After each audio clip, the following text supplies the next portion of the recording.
There are moments in life when something quietly asks you to stop. Not because anything is wrong, but because something needs space. A pause, a break, a breath, a step back.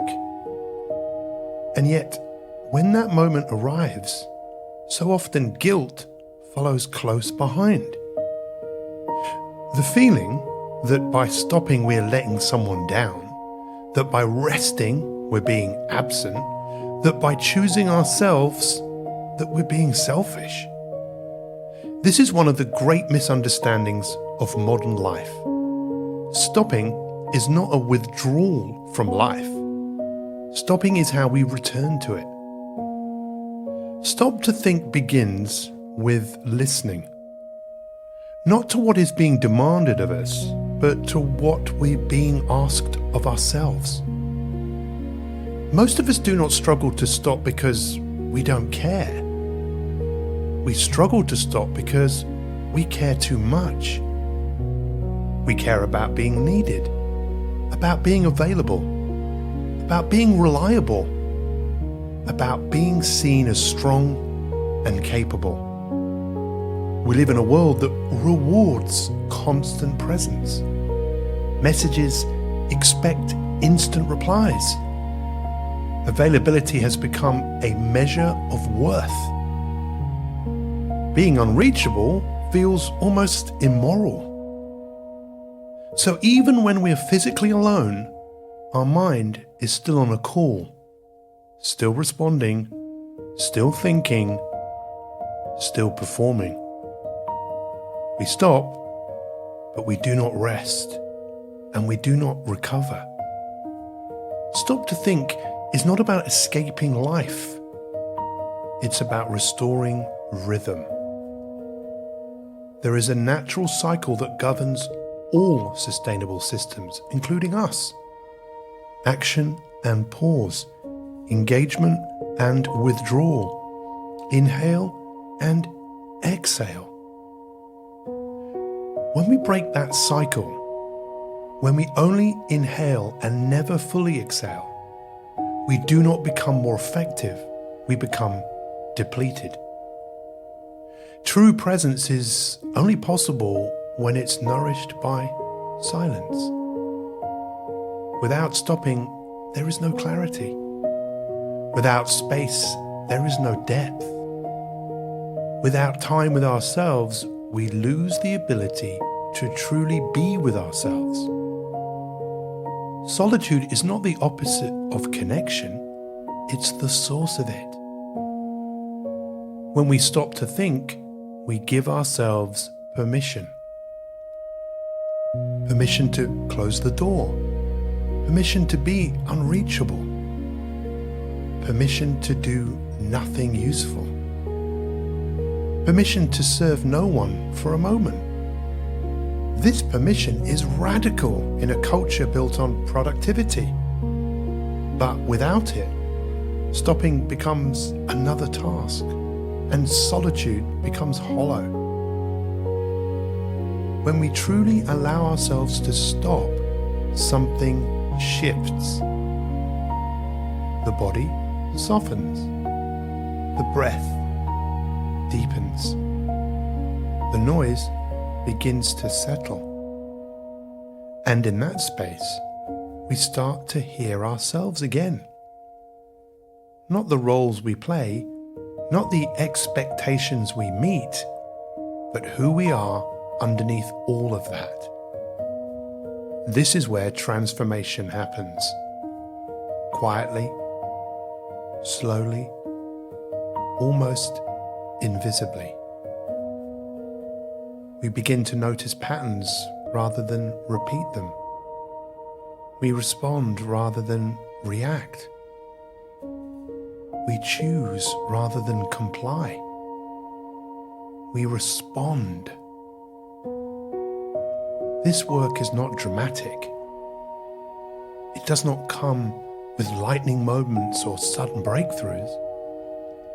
It shows up subtly. One day you notice you set a boundary you never used to set. One day a family trigger no longer grips you. One day you realize you were calmer in situations that once overwhelmed you. That change didn't happen in the noise. It happened in the pause. Stop to think is not always about inner work. Sometimes it's simply about rest. Watching the light change. Walking without purpose. Sitting quietly. Doing nothing useful. These moments can remind us that our value is not measured by our output, that we exist beyond our roles, that we are human before we are helpful. And when we stop in this way, when we truly inhabit solitude, something else happens. A natural desire to return emerges. Not from obligation, but from fullness. Our presence changes quality. It becomes calmer, more spacious, more available. We listen better because we've listened to ourselves. We see others more clearly because we stopped avoiding our own inner world. This is sustainable living. This is intentional leadership. This is stop to think in action.